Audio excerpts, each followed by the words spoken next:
Good evening, and welcome to ICTV's The Week That Was, your source of real, authentic news. As always, we have a show full of the latest headlines in the news that gives you a massive migraine. Well, there's no time to delay, so let's get right down to it. Streetwise rapper 50 Cent, who recently declared bankruptcy, has been asked to explain his Instagram post containing fat stacks of cash, including one spelling out the word broke with stacks of hundreds. This might not be the 50 Cent's smartest move. That would be releasing 2 video games featuring himself, including one where he fights the terrorist group Kamal in an unnamed Middle Eastern country. A man burned his teenage pregnant girlfriend alive because he didn't want to be a father, a rare abortion that Republicans were okay with because the man got to choose. The Obama and Kids hashtag goes viral today as the president celebrates Black History Month with America's youth. Not one to miss out on a publicity opportunity, Kim Kardashian releases a picture of Saint West 3 hours later to further elevate her husband's 2020 campaign.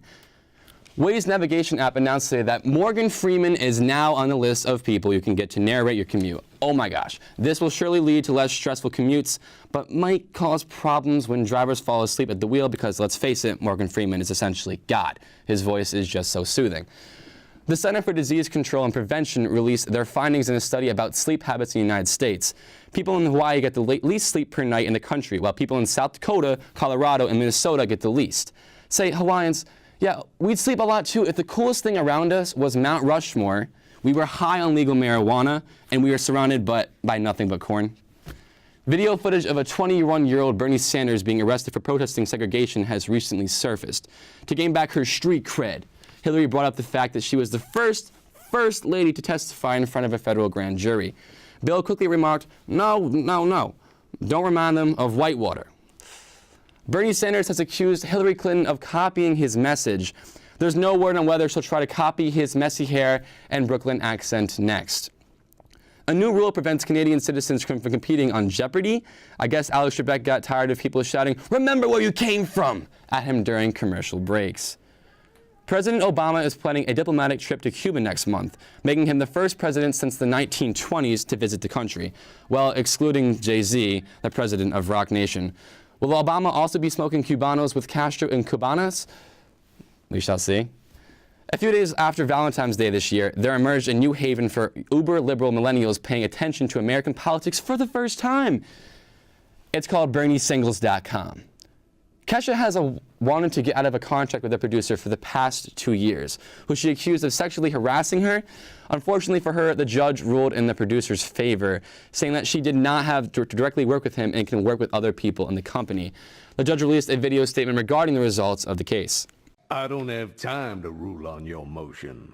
I'm far too busy being delicious. John Ellis Bush dropped out of the presidential race this past week. If you don't know who that is, you might know him better as Jeb. That's right. He uses his initials as a nickname. He actually goes up to people and says, "No, don't call me by my first name. Call me by my initials instead." No wonder he didn't do well in the polls. He doesn't even have a normal name. And now for a new segment on the show, our weekly Kanye being Kanye tweet of the week. This week we have this gem. "I'd rather teachers got paid more and books cost less. Hashtag 2020. What does this mean? It means it's time to forget about the 2016 election. Kanye for president 2020. Let's go. And on that sad note, we'll be right back.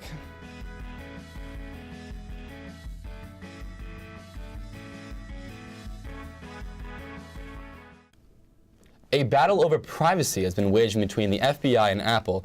To tell us more, we bring in FBI agent Madison Best. Pleasure to have you on the show, Madison. Thank you, Stephen. What we have here is Apple just being really difficult. We've been trying to get into the San Bernardino shooter's phone for a long time, but they keep saying no.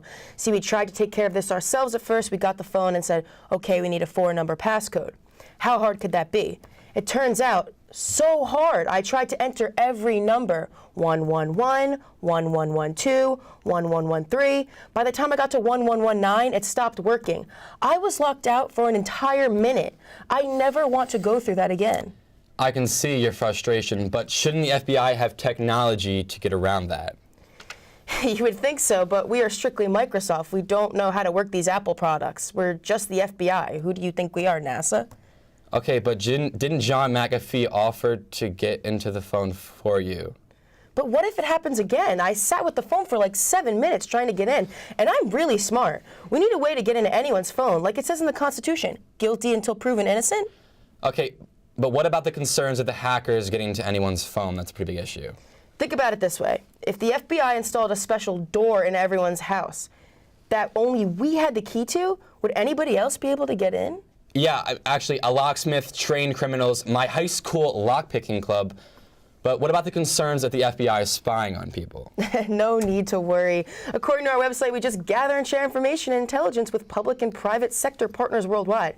I don't see the harm in that. Okay, wait a minute.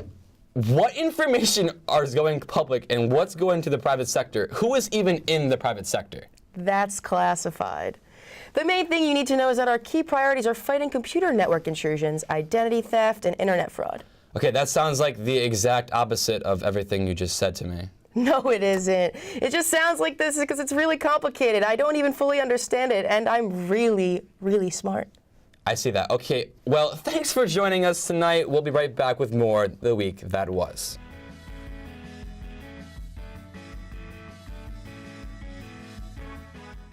It's happening again, folks.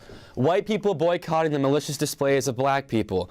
Or should I say, boycotting black people. But you know what? The Facebook rants from your racist Uncle Joe or the Marine wife with 3 kids and a bob haircut, they have something to say, and for good reason. See, they were taught to be afraid of black people. They were taught to think of Malcolm X as a violent black supremacist, not a human rights activist. They were taught to think that Black Panthers function as an aggressive group of black protesters, rebels who dethrone the righteous civil disobedience MLK stood for. We were taught to look at Christopher Columbus as 1492's Leo DiCaprio and to just, overlook the natives he mutilated in the process of, not even discovering America. But hey, shout out to the white guy who did a thing. So that must be why Beyonce's Super Bowl performance left Megyn Kelly's long-lost daughter so traumatized. First it was hands up, don't shoot, then it was burning down buildings and looting drugstores, all the way to Oscars So White, and now even the Super Bowl halftime show has become a way to politicize and advance the notion that Black lives matter more. This isn't about equality, this is about ramrodding an aggressive agenda down our throats and using fame and entertainment value to do so. Beyonce, really? To which Beyonce said, what is the political message here? What is it they are trying to convey here? A salute to what? A group that used violence and intimidation to advance not racial equality but an overthrow of white domination? The Black Panthers, for those who don't know, were critical of Martin Luther King's non-violent civil rights movement. They didn't believe in change through peace, they promoted violence instead. So congratulations, Beyonce, you made your statement. You should be proud of yourself. Beyonce, are you proud of yourself? I guess we'll never know. It's like Martin Luther King is white people's safe word to discussing black rebellion, or just black people in general. What's the one thing you remember about MLK? Like, besides he's black? Non-violence. That's how we do it, folks. Non-violence. That's how we conquer the Middle East and the communists and so on. Non-violence. As the United States military has so clearly demonstrated for us. No one ever mentions the essential social service role that Black Panthers filled in their chapter communities. They babysat, they educated, they fed, and they ensured livable housing for the working class. Roles that were meant to be filled by the state, but were questionably left vacant. Sound familiar? Shout out to the New Orleans police force for coming to the rescue of its predominantly black city a little too hesitantly after Hurricane Katrina. Cue Meryl Streep's, by all means, move at a glacial pace. And then Beyonce decided it was time to literally drown a New Orleans police car. The greatest fallacy of the Black Panthers was rooted in the party's demand for their Second Amendment rights, which is interpreted as demand for violence, although our favorite GOP candidate has been awarded a license to kill without any question from the government. Where I could stand in the middle of Fifth Avenue and shoot somebody and I wouldn't lose any voters, okay? The Black Panthers' demand for their constitutional rights led FBI Director of the time, Edgar Hoover, to deem the Black Panthers as the #1 threat to the U.S. Department of Defense. What other major threat did the Department of Defense face at the time? Oh yeah, the war on Vietnam. But no big deal, that barely made a dent. Meanwhile, Hoover was making a discreet attempt to dismantle the Black Panthers' ethos. And so counterintelligence programs were constructed to prevent the rise of a messiah, which is why you might remember them as violent black supremacists. To think the Black Panther Party had the audacity to request guns so they could protect young black citizens from police brutality, oh, that's so terrible. Well, this does deviate from the usual social value tied to guns, which is to maintain free-flowing commerce in the taxidermy industry. The Black Panthers were working to end racism just like MLK was, and how Beyonce is right now. So Tommy, don't try and align yourself with MLK in an inherently racist rant, or mention him to try and prove that you actually feel comfortable talking about black people. I mean, who are we kidding? The darkest thing you've ever put in your mouth is a soy almond latte. Or maybe that is the one thing you like black. Do you ever think Martin Luther King looks down on this and thinks, Jesus, you gotta shut these white people up, or at least ruin their acceptance speech at the VMAs? At least she understands what the NFL really stands for. A game that brings Americans of every color, background, and political party together. A game where black fans cheer next to white fans. A game where teammates work together as one regardless of race. A celebration of diversity rooted in a common bond. The NFL, a celebration of diversity rooted in a common bond. Why would you do this to the NFL, Beyonce? She did it to get attention. Good for you. You made headlines. You, just like President Obama, Jada Pinkett Smith, Al Sharpton, and so many others, just can't let America heal. Beyonce, President Obama, Jada Pinkett Smith, Al Sharpton, all the other black people she forgot to mention. Why can't they just let America heal? I'm sure hundreds of years of imperialism left America's white founders with some sore backs and incurable cases of erectile dysfunction. Just give them a break already. Anything else you have to say, Tommy? Those are my final thoughts. Thanks for watching. God bless you, God bless America, and take care. God bless you too, and all of your disciples, although the 12 Jesus had is a crowd when put next to yours.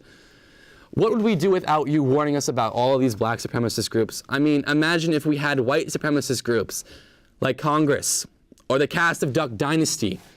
Imagine if we actually started to give credit to violent black civil rights activists, not just to violent white guys who have fought wars and seized new lands for us. Well, folks, I'm sorry if Beyonce ruined the Super Bowl for you with her politically charged performance. Like that time Janet Jackson foreshadowed the Free the Nipple movement in the '04 halftime show. Black people, how do we stop them? Oh, here's how. Literally boycott black people. Take away Oprah's TV show and money. No need. Let Kanye die in debt. Take Ben Carson out of the race. It's beginning. It's a revolution. It's right now. The boycott on black people has begun, but not your black friends. They're fine. We're just shunning the ones, actually like to speak their messages too loudly. I guess we can keep Ben Carson around then. That's all we have for you tonight, guys. Tune in next week at ictv.org for another amazing episode of The Week That Was. Good night, everyone.